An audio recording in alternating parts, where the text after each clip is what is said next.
नमस्कार दर्शक बंधु मु प्रदीप आपण मानक स्वागत करुच्ची आजिर आउ एक नवा भिडियो तो दर्शक बंधु भारत सरकार तरफ सारा देश में वर्तमान जनगणना 2026 विज्ञप्ति प्रकाश पाई। तो आपण माने समस्ते जानिथिबे देशर जो नियम रही जो आमर पूर्वर प्रति 10 वर्ष थरे जहाँकि जनगणना होता है एवं लास्ट थर बा शेष थर जदि आम देखा 2011 मसीह जहाँकि आमर जनगणना होता एवं तार 10 वर्ष पर अर्थात 2021 जो जनगणना हबार थिला तो से समय कोविड बा कोरोनार भयावह स्थिति को रखी सरकार तरफ जनगणनाटी को बंद कर जायतिला। किंतु जनगणनार वर्तमान आवश्यकता को परिलक्षित करी वर्तमान केंद्र सरकार तरफ 2026 एप्रिल ठारू जहाँकि जनगणनार प्रथम पर्याय जहाँकि विज्ञप्ति प्रकाश पाई।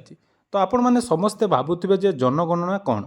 देखंतु जनगणना होची देश रे थिबा समस्त नागरिक मानकर जहाँकि सठिक भाव में काउंटिंग बा जोटा कि गणना बोली आमे कहूँ ता सहित सेमानकर मौलिक आवश्यकता कौन कौन रही सेमाने वर्तमान तांकर आर्थिक स्थिति कौन रही एवं सेमानंकु सरकारी सुविधा बा आपण मानकर समाज रे चलिया पई जो सब नियम रही जो सब आवश्यकता रही सेमाने पाउछंती कि नाही यार गणना को आमे जनगणना बोली कहिथाउ।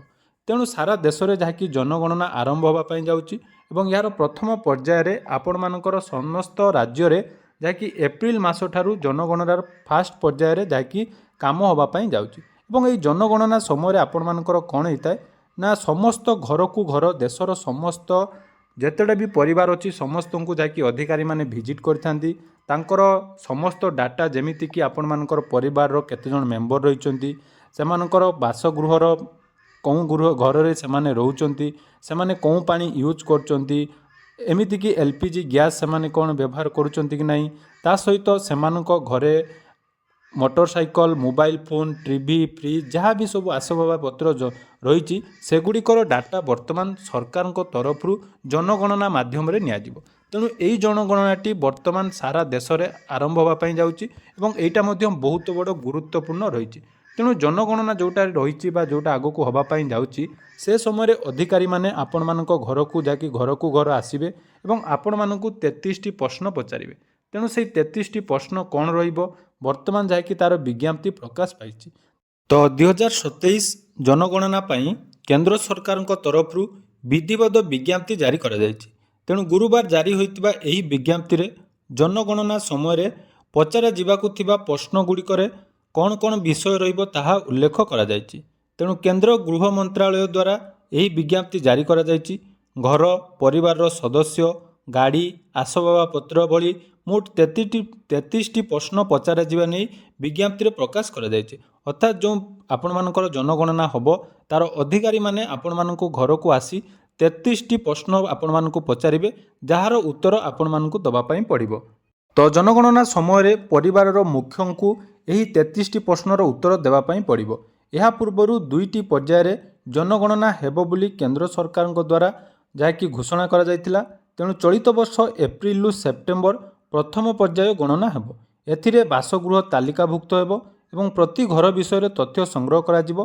परे फेब्रुआरी 2027 रु द्वितीय पर्यायर गणना जहाँकि आरंभ करा जिवो।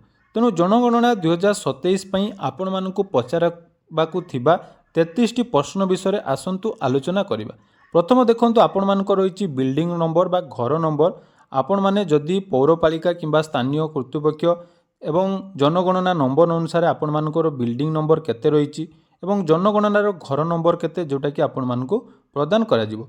एवं जनगणना घरर चट्टाण पई व्यवहृत मुख्य सामग्री जनगणना घरर कांथ पई आपण मानकर व्यवहृत होइतिबा मुख्य सामग्री तापर प्रश्न रही देखंतु घरर छात पई व्यवहृत होइतिबा मुख्य सामग्री एवं जनगणना घरर व्यवहार उद्देश्य रे आपण माने कों घर व्यवहार करचंती तार वर्तमान अवस्था कौन रही यार मध्य प्रश्न आपण मानकु जाकि पचरा जिवो। या सहित देखंतु परिवार नंबर अर्थात वर्तमान जो घरे आपण माने रहउचंती बा आपण माने जदि गुटिए घरे केते जण परिवार रहउचंती तार मध्य डाटा वर्तमान आपण माने एही जनगणना माध्यम रे जाकि दबा पई पड़िबो।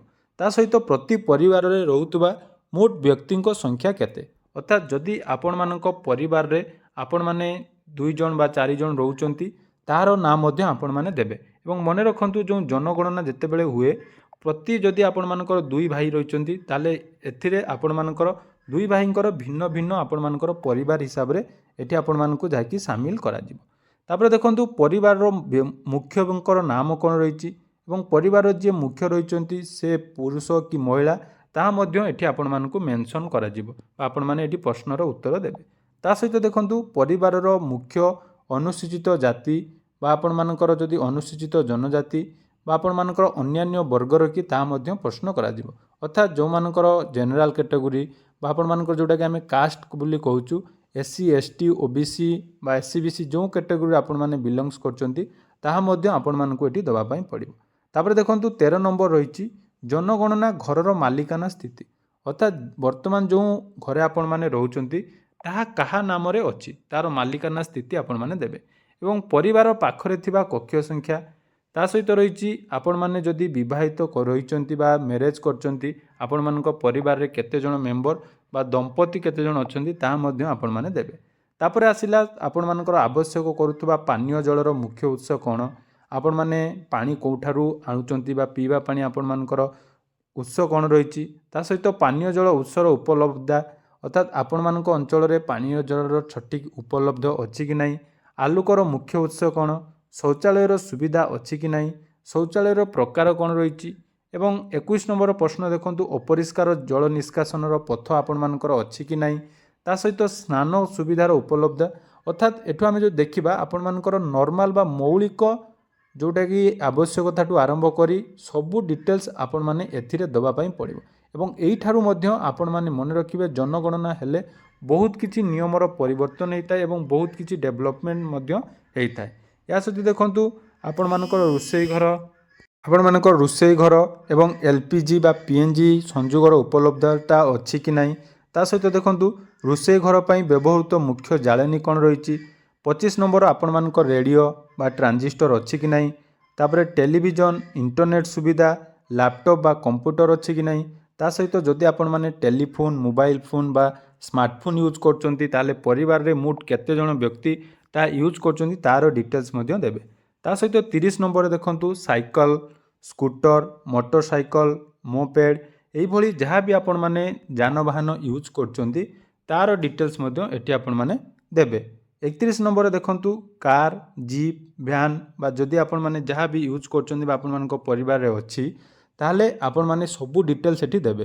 ଏଇଟା ମଧ୍ୟ ମନେ ରଖିବେ ଜନଗଣନାରେ ଆପଣମାନଙ୍କର ସହଯୋଗ ନିହାତି ଆବଶ୍ୟକ ଏବଂ ପ୍ରତ୍ୟେକ ଅଧିକାରୀ ଯେଉଁମାନେ ଆସିବେ ତାଙ୍କୁ ଆପଣମାନେ ସଠିକ୍ ଡାଟା ଦେଲେ ଯାଇ ଆପଣମାନେ ପରବର୍ତ୍ତୀ ସମୟରେ ଯାହାକି ସବୁକିଛି ସଠିକ୍ ଭାବରେ ଯାହାକି କାର୍ଯ୍ୟକ୍ରମଟି ସମ୍ପାଦିତ ହୋଇପାରିବ। ତେଣୁ ଏନେଇ ଯାହାକି କେନ୍ଦ୍ର ଗୃହ ମନ୍ତ୍ରାଳୟ ତରଫରୁ ସମସ୍ତଙ୍କୁ ରିକ୍ୱେଷ୍ଟ କରାଯାଇଛି ଯେ ଏହି 33ଟି ପ୍ରଶ୍ନର ଉତ୍ତର ଆପଣମାନେ ନିହାତି ସଠିକ୍ ଭାବରେ ଦେବେ। ତା ସହିତ ଦେଖନ୍ତୁ ପରିବାରର ବ୍ୟବହୃତ ହୋଇଥିବା ମୁଖ୍ୟ ଖାଦ୍ୟଶସ୍ୟ ମୋବାଇଲ ନମ୍ବର କେବଳ ଆପଣମାନଙ୍କର ଜନଗଣନା ସମ୍ବନ୍ଧୀୟ ଯୋଗାଯୋଗ ପାଇଁ ଆପଣମାନଙ୍କର ନିଆଯିବ। ତେଣୁ ଏହି 33ଟି ପ୍ରଶ୍ନର ଉତ୍ତର ଯଦି ଆପଣମାନେ ସଠିକ୍ ଭାବରେ ଦେବେ ଡାଟା ତ ଆପଣମାନଙ୍କୁ ଦେବା ପାଇଁ ପଡ଼ିବ ଏବଂ ଖୁବ୍ ଜଲ୍ଦି ଏପ୍ରିଲ ମାସରୁ ଜନଗଣନା ଆରମ୍ଭ ହେବା ପାଇଁ ଯାଉଛି। ତେଣୁ ଜନଗଣନାକୁ ନେଇ ଆପଣମାନଙ୍କର ମତାମତ କ'ଣ ରହିଛି ନିହାତି ଆପଣମାନେ କମେଣ୍ଟ ସେକ୍ସନରେ ଜଣାଇବେ ଏବଂ ଶେଷ ଥର ପାଇଁ ଆମର ଦେଶରେ ଜନଗଣନା କେବେ ହୋଇଥିଲା ତାହା ଯଦି ଆପଣମାନେ ଜାଣିଛନ୍ତି କମେଣ୍ଟରେ ମଧ୍ୟ ଜଣାଇବେ। ଧନ୍ୟବାଦ।